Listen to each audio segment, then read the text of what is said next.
Good morning. Welcome to class 7. We are in the second class of phase 2, which you can see here is called Dismantling the Constructed Self. And the specific title of class 2 is Interconnection, which you'll remember was what we introduced in class 2 of the whole course. And when we did that, if you have the workbook from that class, the slides, if you want to review, we're basically doing a second deeper pass on that material. So if you'll remember, for example, the meditation that we did in class 2, we looked at ourselves as a product of our past choices, our relationships, our, interconnectedness with others, events that shaped us. And we began to see ourselves as a dynamic process that isn't, we don't come into the world fully formed, fully fixed. We meet with the outside world. We, have this inner and outer, the world of subjective awareness, the world of external reality, and those two are constantly interacting. We're constantly making decisions, making choices that are leading us down different paths.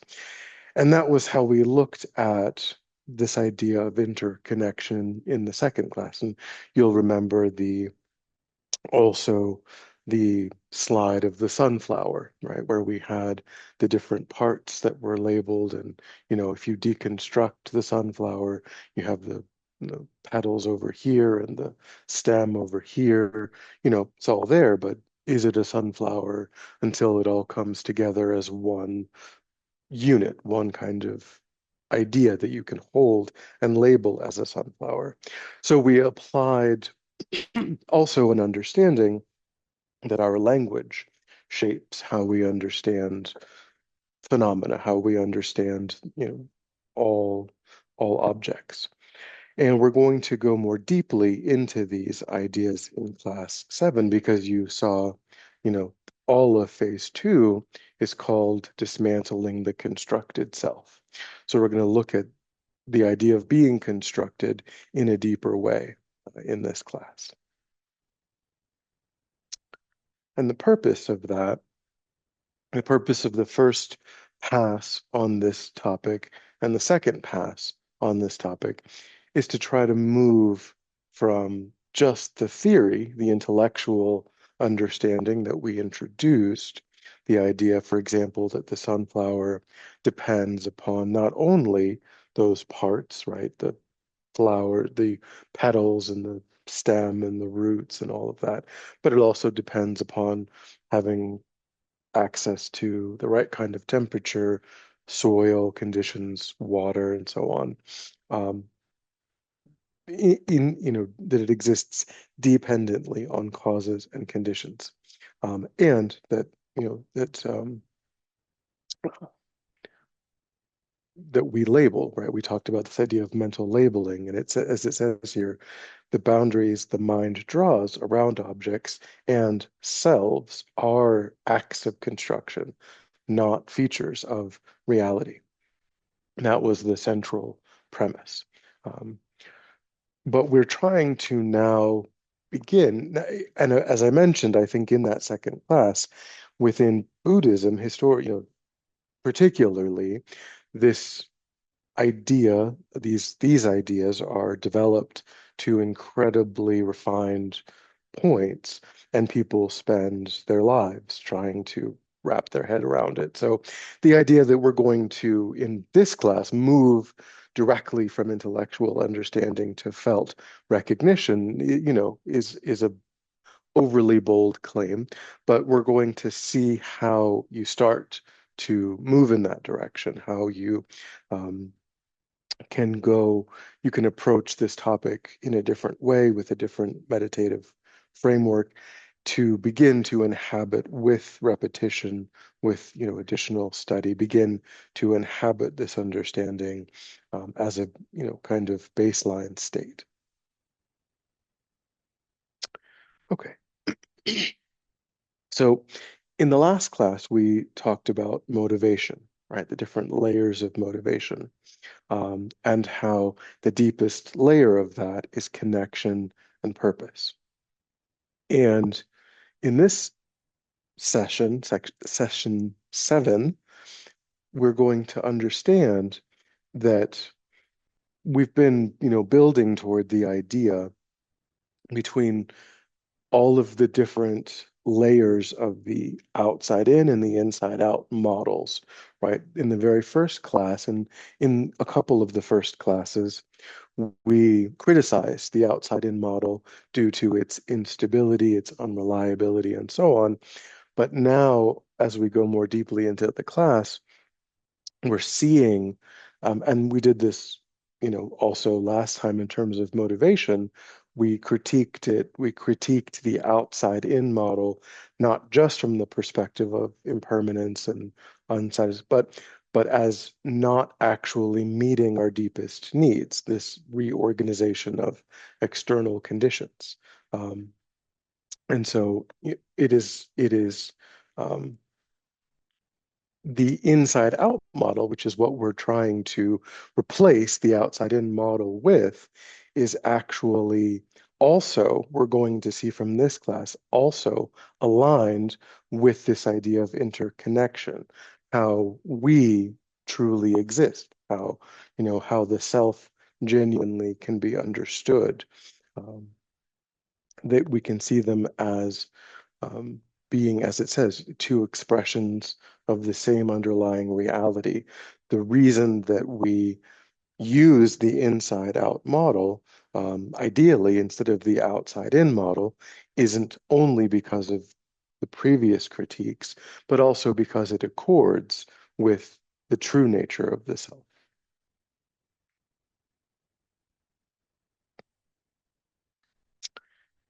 So,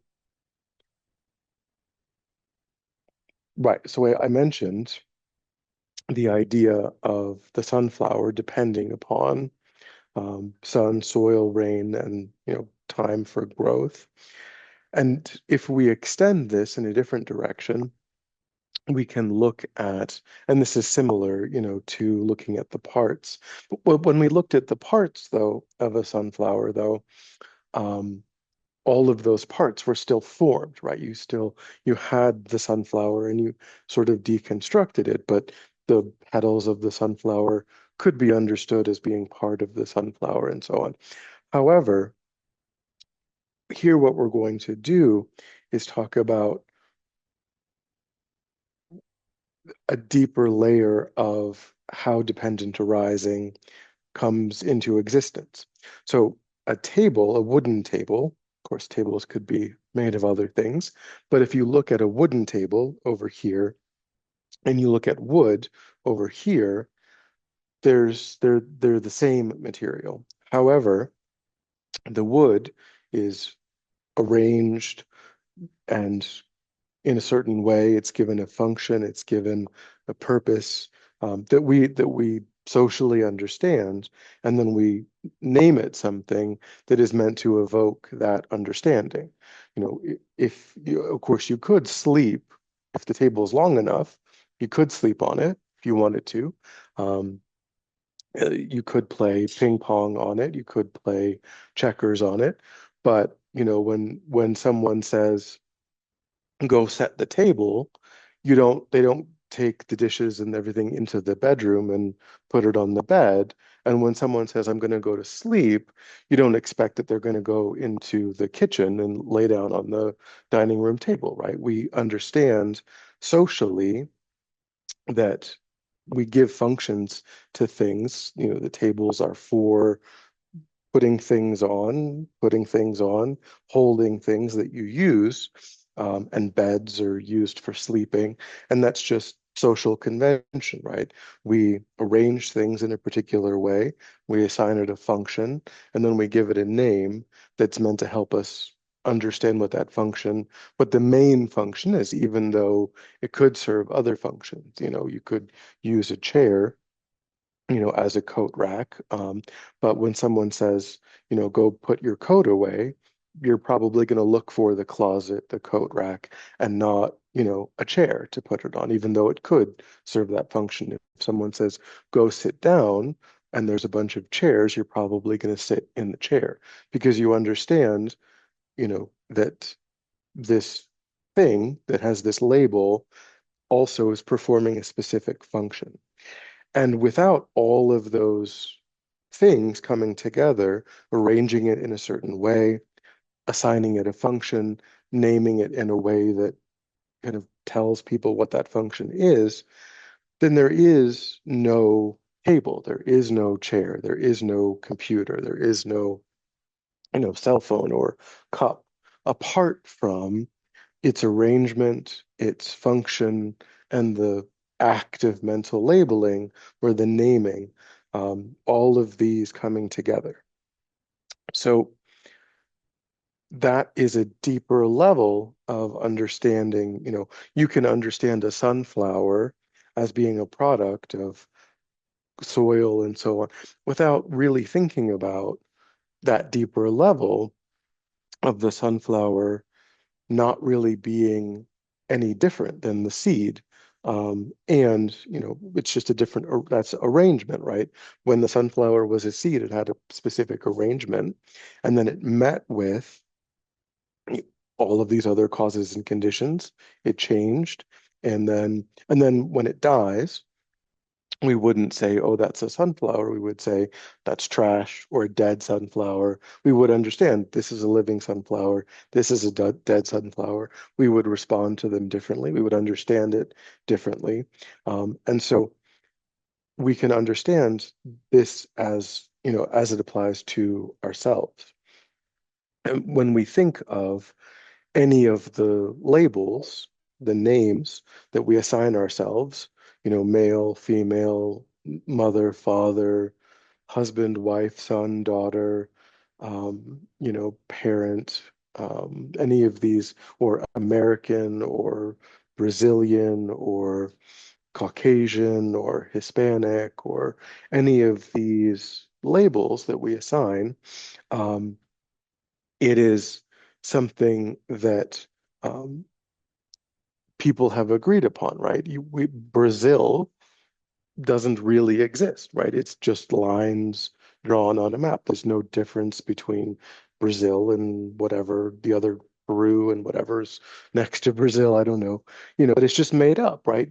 Canada, if you live on this line of the US-Canada border, you're American. If you live on that side, well, you're Canadian. I know you have different rights and different, legal structures, but it's all made up, right? It's all just something that people decided. Um, and, we also decided, well, if you have this kind of melanin, you have this. If you have this kind of melanin, you're that. And it's all just constructed. It's all just ideas that people came up with. And then all of that um, identity was then kind of inscribed in our culture, in our society, and people agreed to it, and people, you know, agreed that, yes, an American has this right, and a Canadian has this right, and an American is bound by this law, and a Canadian is bound by that law. It's all just social convention. And without all of that, you know, where is the American? Where is the Canadian? Where is the Brazilian? Where is the African? Where is the Asian or European, apart from all of these conventions that people have made up and agreed to, so that just like we hope we understand that when we say bring me the chair, they're not going to bring you the lamp. That's just social convention. People have to learn that. If someone never learned that, then you wouldn't have that confidence. We only have that confidence because of shared culture, shared understanding, shared language, people being raised within that culture and learning. When you were two and you were starting to learn things, your parents corrected you when you brought them the wrong thing, and you distinguished and you learned and generalized. Um, but there is no self that exists independent of arrangement, function. and naming, right? The arrangement, function, and naming that, constructs the self, which is this deeper layer that we're talking about here. Not just being a product of our choices, our friendships, but actually um, the fact that all of the things that we hold on to are really just social conventions that everybody has assented to and that are part of our shared experience. So,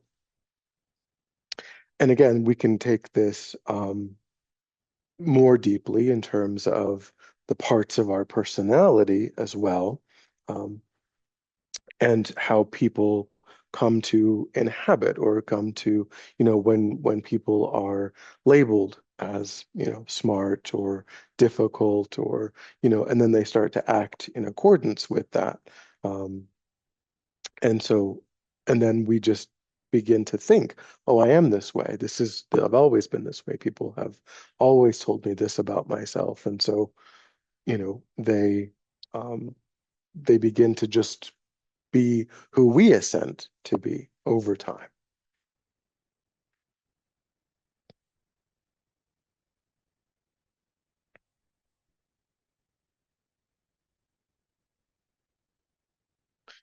Right. So all of these different parts of the self, it's kind of like Russian dolls, right? We have this layer and that layer and this layer, but there isn't anything that isn't subject to this analysis, regardless of what kind of label, regardless of what kind of trait or view. There isn't anything that can't be critiqued according to its arrangement, its function, and the mind that is labeling it. So, as when we get to it, we can see that distinct from how we approached this meditation in class 2, where we saw ourselves as a product of our choices and our environment, we're going to really begin to explore, what are the causes and the conditions of all of the individual parts. Um,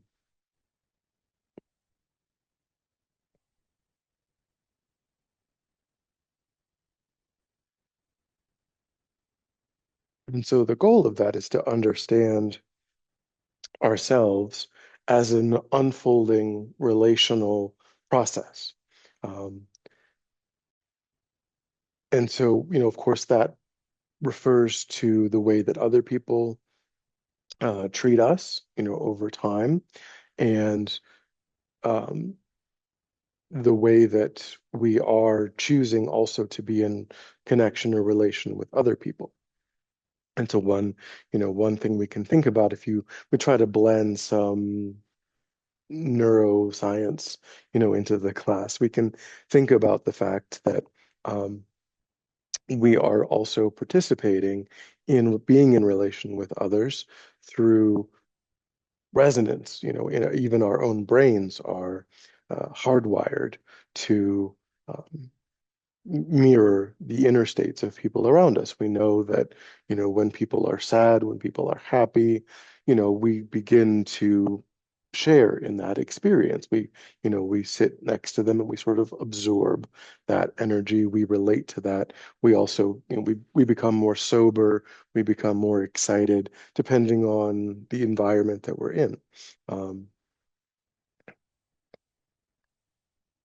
so of course, in Buddhism, they talk about the importance of the spiritual community, the importance of, being in relation with people who are kind of moving in the same direction that you are. And I think that's part of what's going on here is that, if you're around people that don't support your interest in spirituality, who are actively kind of engaged in things that you disagree with, that you find problematic, you're going to find it difficult to separate from those actions, those behaviors. Whereas if you're constantly surrounded by people who do support you and do, are moving, that doesn't mean, of course, that we abandon our family and so on, but we may make some boundaries about, what kinds of activities we engage in with certain people. Maybe we just say, oh, could you come over for tea instead of like, oh, let's go out, to the club or whatever. We make certain distinctions about how we interact with people in ways that, instead of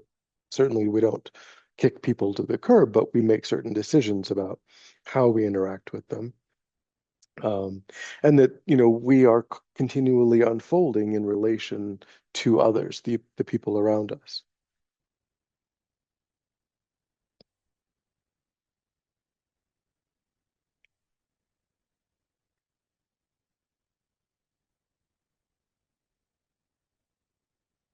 So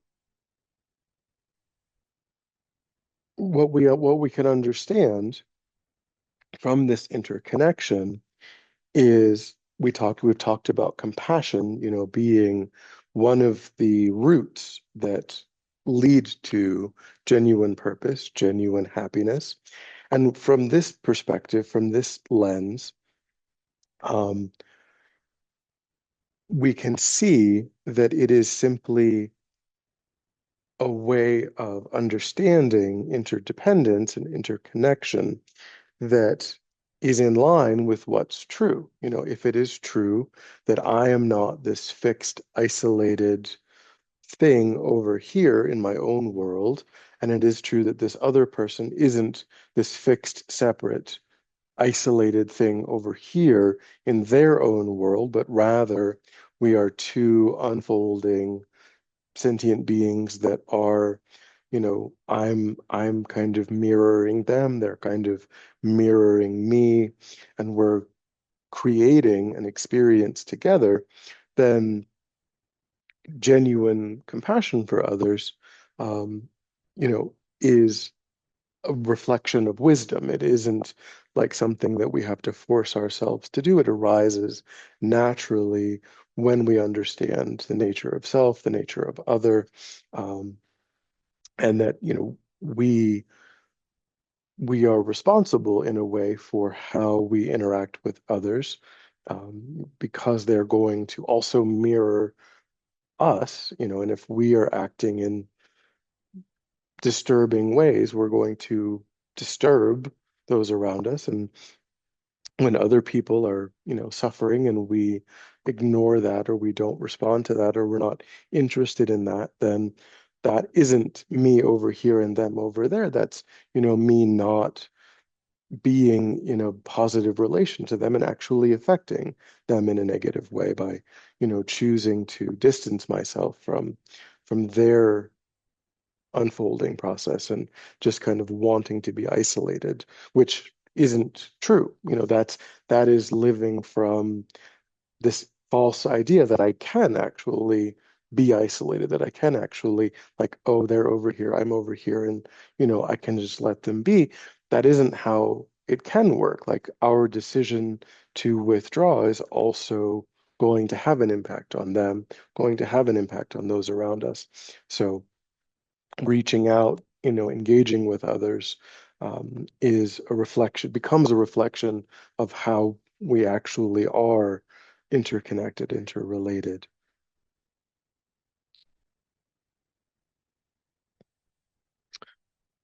Right. Is this all this kind of deepening process of extending the material from the first class? Is it all kind of making sense, or are there any thoughts or questions or um, points of disagreement?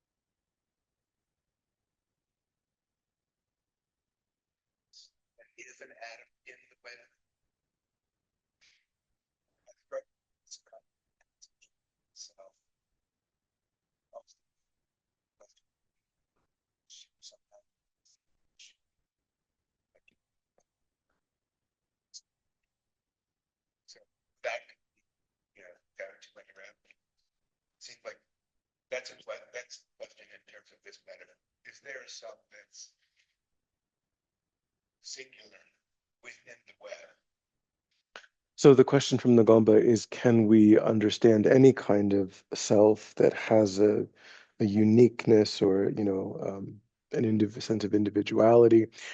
So it is true that I think we have to look at that, maybe not from the perspective that is presented in the course, because this perspective is talking about people who are social beings, participating in social systems, making, affecting, making decisions, affecting other people, how that is a very, very active process that, you know, directly impacts the people, the words that we use are showing up for our families and our friends. And yeah, so I think the only way you can get to, and so in that sense, um, we, in that sense, there is there's a question of like, well, what can we influence directly? And that's come up, again and again through different classes. And, the fact that what am I responsible for? What can I influence is just my own mind, right? I only have access to my own mind.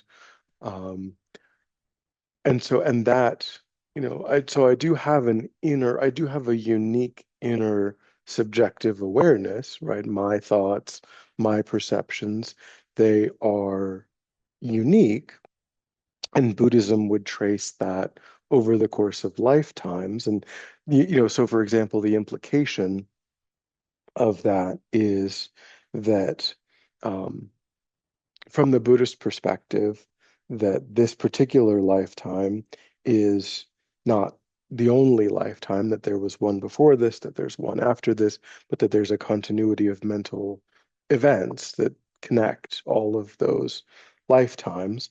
Um, and that certainly is individual. That, so when person A, from the Buddhist perspective, if person A achieves enlightenment, then they still are participating in this web right now. Their choices, their actions, their participation in the wider social fabric is able to have a much more profoundly positive, beneficial, because of how their mind has changed. Um, and, and so that gets at, you know, I am on a journey of spiritual growth, spiritual development, and whether or not you accept or that can culminate in enlightenment, certainly it can culminate in greater kindness, greater compassion, greater wisdom, greater loving kindness over time. And when I do that, when I grow in my wisdom, I grow in my compassion, I grow in my loving kindness, my patience, my ethics, and so on, then my participation in my social circles and what have you is more beneficial than it used to be. I used to be more self-absorbed, more um, feeling disconnected, not, and now that has changed, which means I'm able to be a more useful, more positive force in the world. Um, but when, if we go back to this idea of, I mean, we could do either, like when person A becomes more kind, that is happening in the mind of person A. It's not necessarily happening in the mind of person B, right? But person A, having now done that, maybe has more skills, more ability, more understanding, more wisdom to kind of skillfully work to help person B.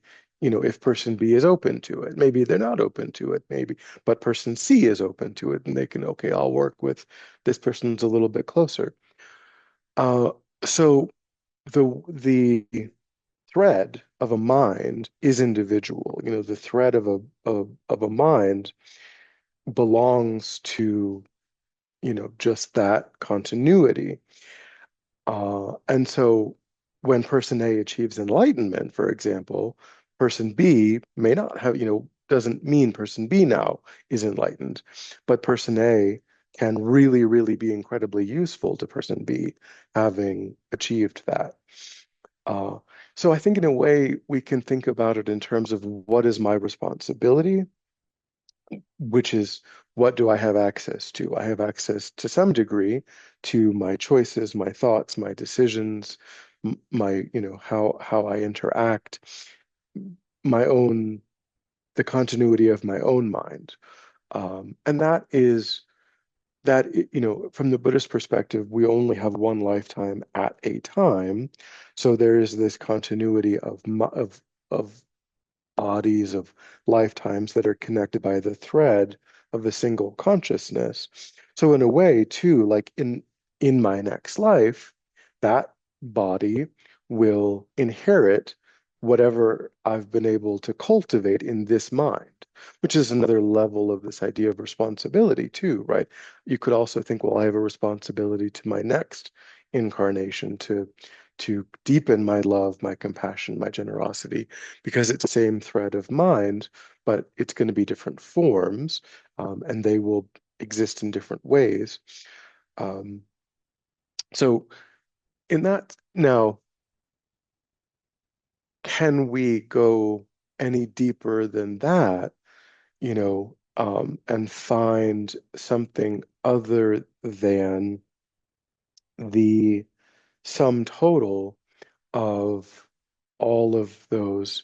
Buddhism would call those like imprints that we, every time that we say a kind thing, we become familiar with kindness. Every time we say an unkind thing, we become familiar with more familiar with unkindness. We are, conditioning this mind that we have in different ways.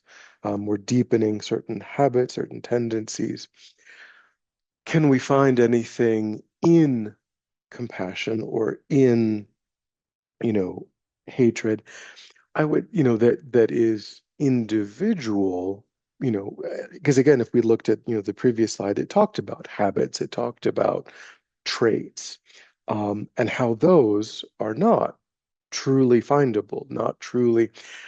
Now, if you wanted to go maybe a little bit deeper, Buddhism would suggest that as it says here, as we've kind of been alluding to, there are ways that when we relate to others, um, out of love, compassion, generosity, patience, ethical restraint, that these are not made up, that these are, again, these are expressions of, what's true about the nature of, how that there is no fixed self, there is no fixed other. And so it makes sense to, and we, it's like you don't need, um, if your left hand has a cut on it, you don't have to tell your right hand to get the Band-Aid, to get the antiseptic. There's nothing wrong with your right hand. Your right hand is fine. Your left hand is in pain, but your right hand is going to get the Band-Aid, get the antiseptic, and so on, and put it on your left hand, even though it doesn't benefit your right hand directly. But you'll spontaneously, naturally do that because you see yourself as part of a larger organism. You see all of the interdependent parts of what make you up. And when we can understand, that we are also part of this larger interconnection, then love and compassion and generosity and patience and ethical restraint, they're not expressions of something that we force. They arise naturally. They arise on the basis of wisdom. So Buddhism would say we can distinguish between things that are based on a misunderstanding and things that are based on wisdom when we act out of selfishness when hatred arises, when selfishness arises, that is based on a misunderstanding of nature of self, the nature of other.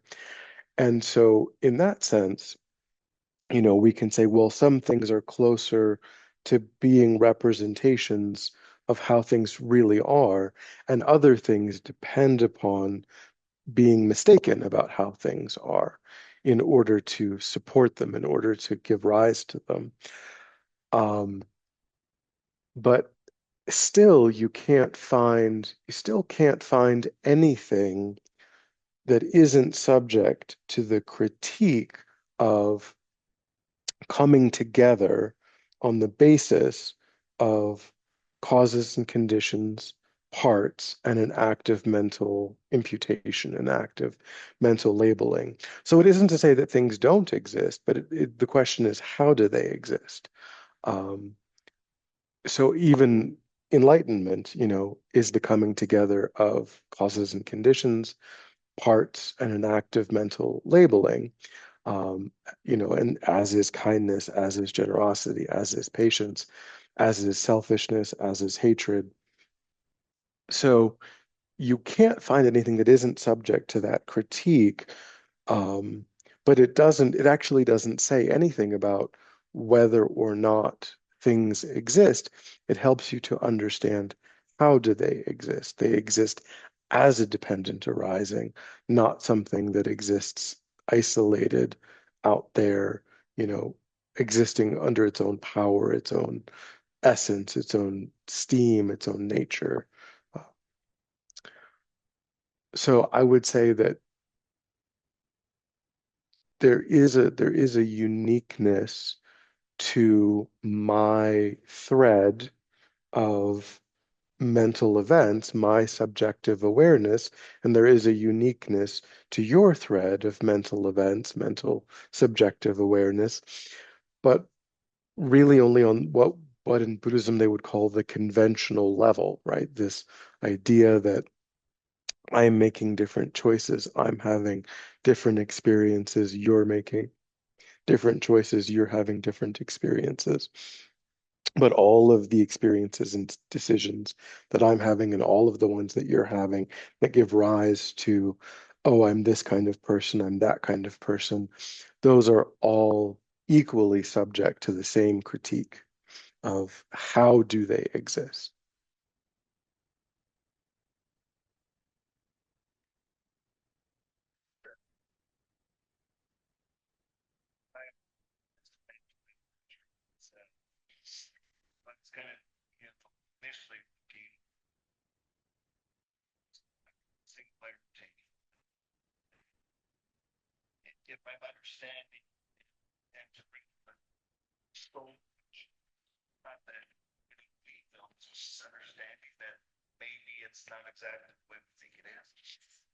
No, I mean, we couldn't function in society if people asked us, for the silverware and we brought them the dog, We do have to understand what people mean and what words mean and how to arrive at, the same place at the same time and meet other people's expectations.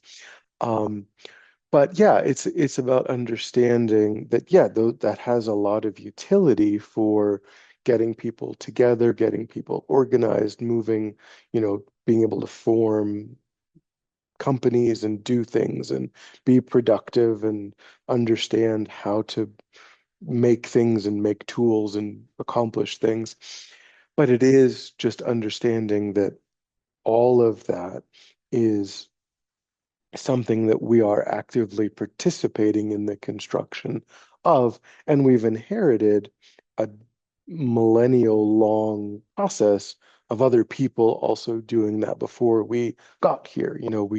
Um, if you went into an a Amazonian society and you brought, a laptop, they wouldn't have the cultural, and there would be things in that culture if they were to bring them here, things that they use to accomplish things that we would misunderstand the purpose of. Maybe games that they like basketball is a totally made up thing. And so you have to understand, like, well, there's this hoop and like you have to dribble every so often. You have to figure all of that out, right? Before you would have any idea, you would just look at a basketball court and be like, what is this? Why did anybody like what do you do? Do you hang do you like put food in these? Like what's the point? Um, it's all just fabricated. It's all just made up. So yeah, but we do need to be able to still, know how things work and where to go to get things done. Like, oh, I want food. The food's in the grocery store, not the hardware store. We've got to understand all of these things. But we just understand them for what they are instead of just not analyzing, not, there's a, when we assent to conventional reality without thinking about it, that's the problem, is we're just sort of unconscious about the whole process. When we recognize, well, yes, this has utility and it is just a convention. It is just something that's been agreed to by a whole bunch of different people. Um, you know, then we're not getting sucked into that conventional reality. We're able to criticize it. We're able to critique it. We're able to understand how it truly exists and not just, take everything at face value, the world of appearance, taking the world of appearance at face value. We're able to kind of understand it more deeply.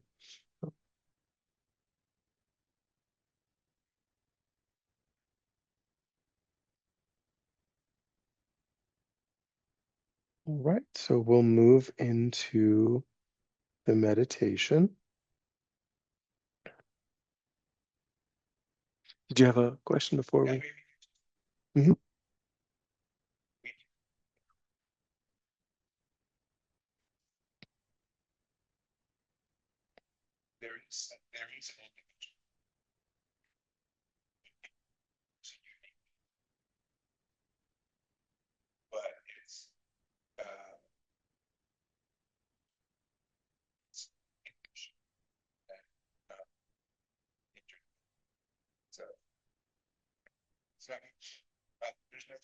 Mhm.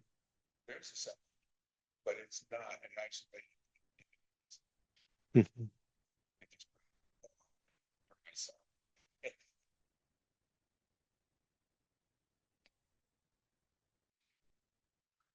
All right.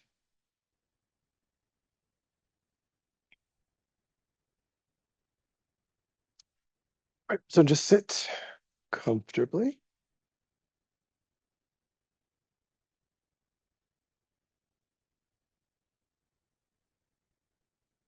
Try to adopt a stable, comfortable, upright position. Feet flat, back straight, torso open.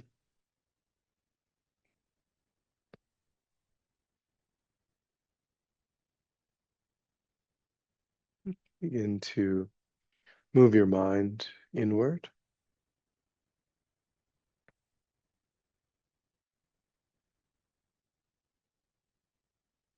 Begin to become aware of the physical sensation that accompanies the in-breath and the out-breath in the space around the opening of the nostrils.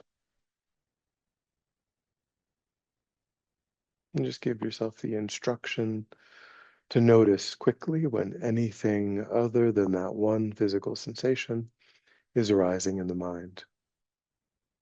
And then without judgment, without frustration, to lift your awareness up each time the mind moves away from the breath, and just to bring it back gently but firmly again and again.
And then begin to bring to mind your identity as a member of a country of origin. Think to yourself, I am an whatever it is.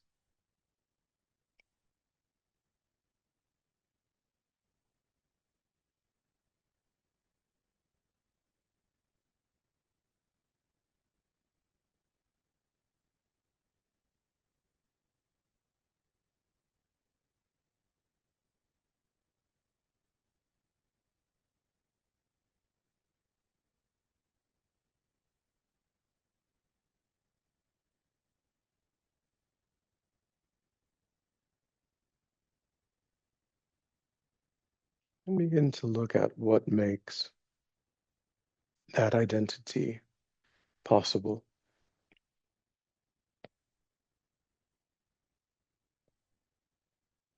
Think of the earliest memory of being told that you belonged to a place,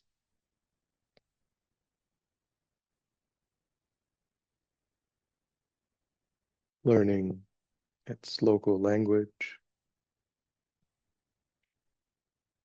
being taught its history,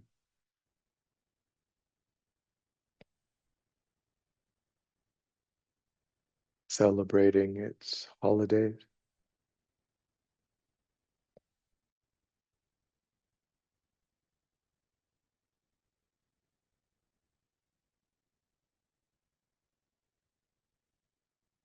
Those around you reflected this identity back to you, and you participated in institutions that confirmed it.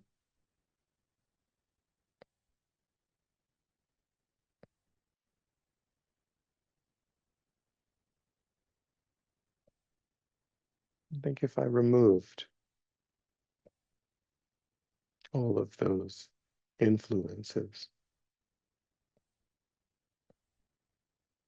where is that nationality?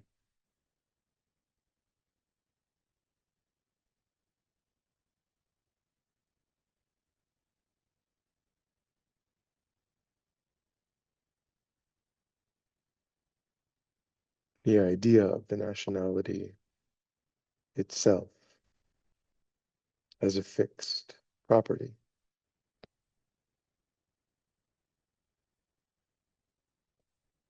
Can it be found?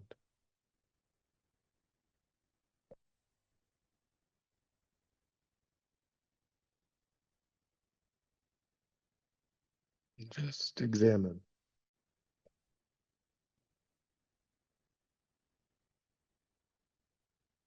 and notice what is happening in the examining mind.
And then think, what do you say when someone asks you what you do?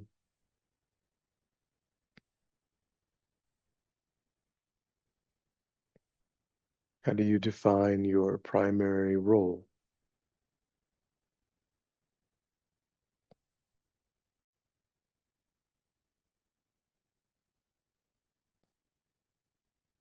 I think I am a,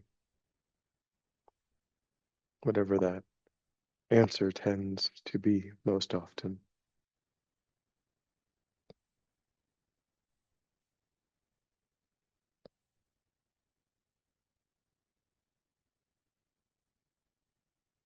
And feel how familiar that identity is.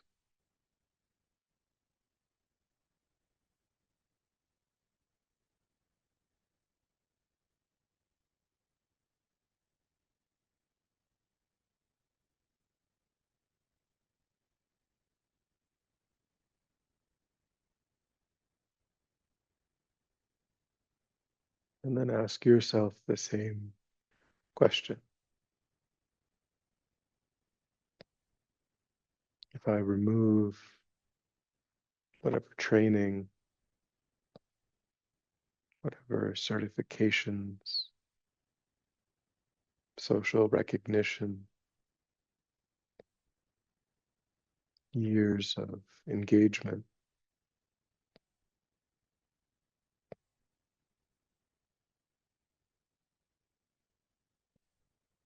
what remains?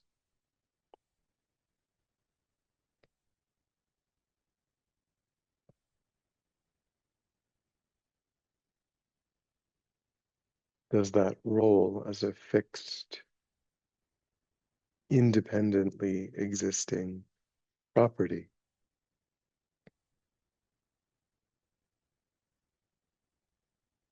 can that be found?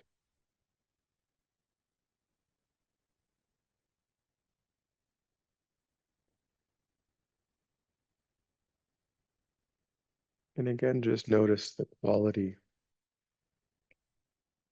of the examining mind.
Now bring your awareness to the body.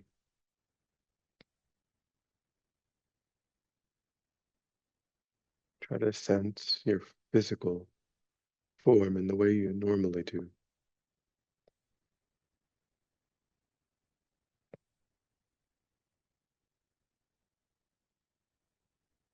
Notice how stable, how obvious it appears.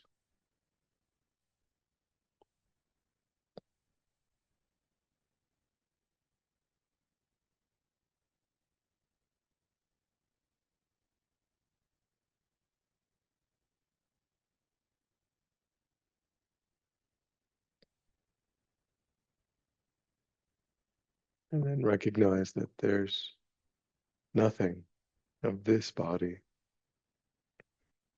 that existed 10 years ago.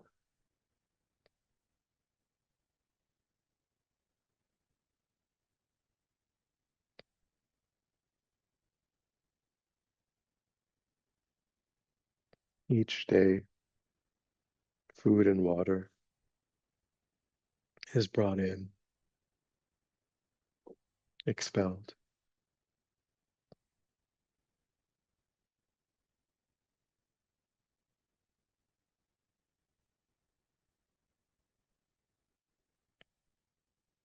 Think of the body more like a river than a container.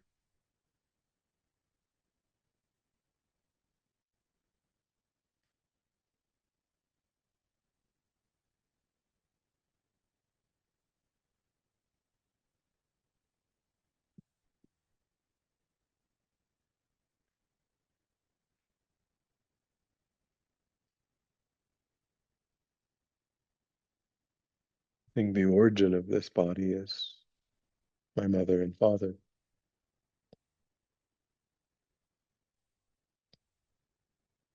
and their origins, or their mothers and fathers, and so on.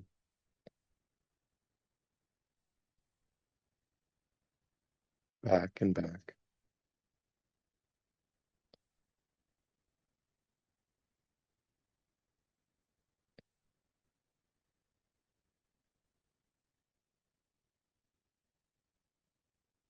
One causal link after another.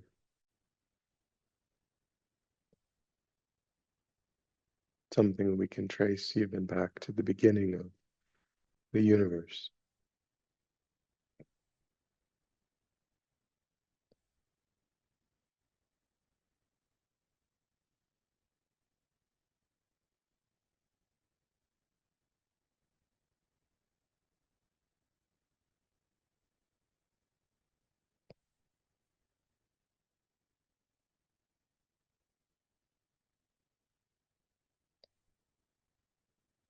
There's nothing separate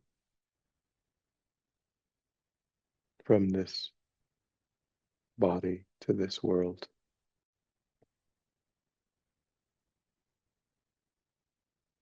This universe.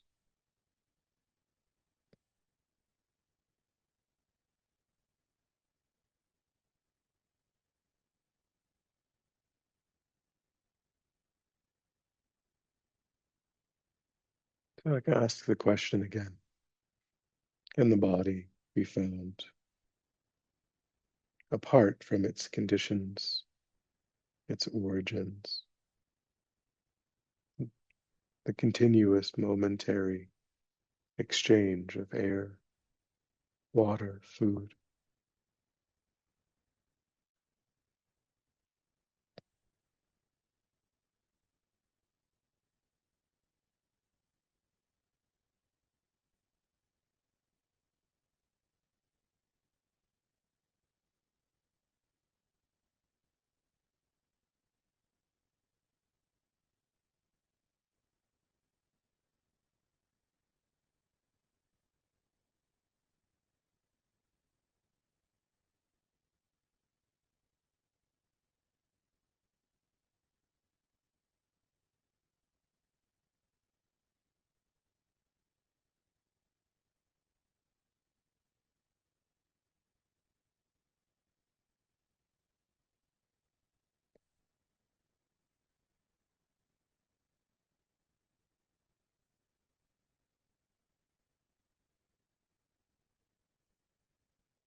And then ask the question, is there any self that exists independently,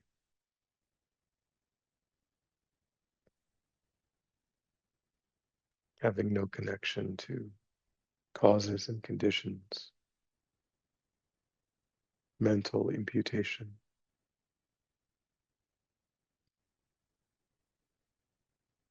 parts like the body and mind?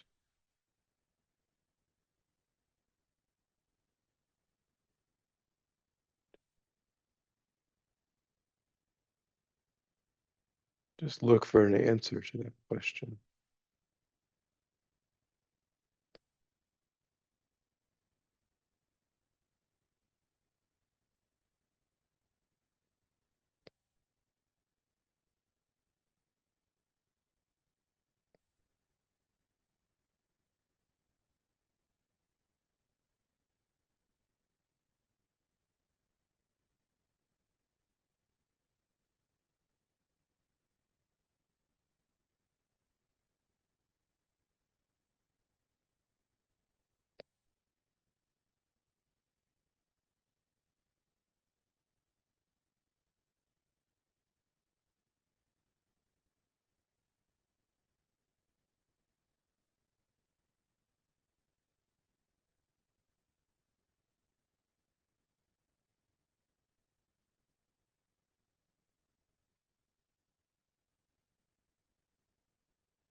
And then when you're ready, we'll come back together.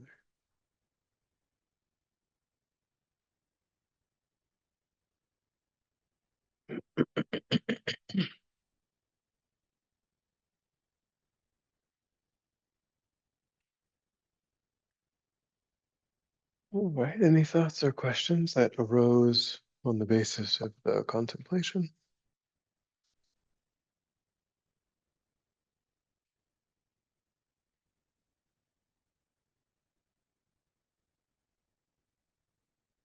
All right. So the next phase is our 15-minute small group discussion.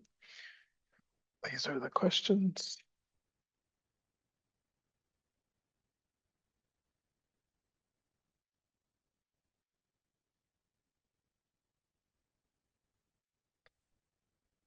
To non-duality and and I mean, how are you defining non-duality? It has different. that's the issue. That's my question. Yeah. And for me, so going through the exercise, right, you're looking at what makes you something, and then you're kind of taking it away. To me, it's kind of duality. Um, but yeah, the non-duality just seems elusive. And speak on that a little bit. Well, I mean, I would say that this is the meditation that was introduced. I mean, really, I think is a good because there's subject and object duality. There's all kinds of different, but what gets us into trouble is grasping to a solid identity, an ego identity. So I think that is a really useful place to start is, because we follow our desires as if they're the most important desires of anyone's desires, and we feel that we have this urgency, when the thought arises, this impulse, oh, I must satisfy this immediately, or, you know, so really looking at, so it's grasping at an inherent ego identity that is the most impactful, has the most impactful connection to our actions, our priorities, our decisions. So I think just looking at, you know, um, they talk about in the more traditional meditation would be to um, cause that ego identity to arise. It arises strongly when we are embarrassed, when we are afraid, when we're righteously indignant. So you remember times when you experienced embarrassment or fear or righteous indignation. The self is very visible at that time. And then you say, okay, if that's real, if that's findable, if that has an essence like it feels like, I should be able to find it in the body, in the mind, separate from body or mind, or a combination of body and mind. Um, so very similar, fairly similar to what we did, but you would go through those four places and you would try to recollect how you appeared to yourself. And then you would say, where can I pinpoint my ego identity in my body and my mind, the combination of my body and mind, or completely separate from my body and mind? And then you would just, in the same way that we did, you would rest in the unfindability of that felt visceral sense of I separate from everything else. This is happening to me. This is I. This is my. I think that's probably the most useful place to start, like just investigating it.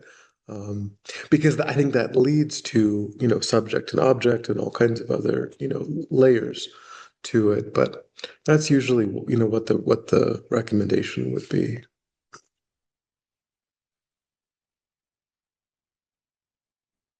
Anything else? All right. See you all in 2 weeks.